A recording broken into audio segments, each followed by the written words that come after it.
dus gewoon een punt van diverse assen. A is het zuidelijkste punt van Europa. Volgens mij niet klopt, maar het had natuurlijk ook zuidelijke breedtegraden. Maar goed, dat zeggen ze. La ville de plus au sud de l'Europe. The southest town of Europe. Nou ja, Cyprus hoort ervoor, Malta, ja, nou, misschien Kreta, dat Heraklion misschien. Maar goed, dus zullen we nog eens even... Het is maar net wat je bij Europa rekent, hè? Griekenland hoort bij Europa, niet? Dat is mooi, vooruit. Nou, en dan heb je het volgende fenomeen.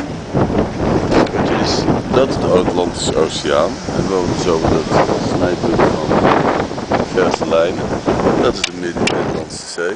Nou, op de Noordkaap staan er al borden bij Oslo.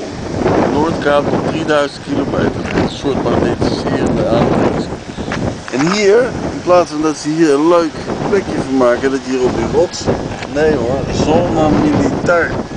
Kijk, er heeft iemand bijna op tangen gepoept. Ja. Wat mij betreft dat hij er middenop. Dat is toch echt mis. Gewoon hier, een hele slimme vogel. Dat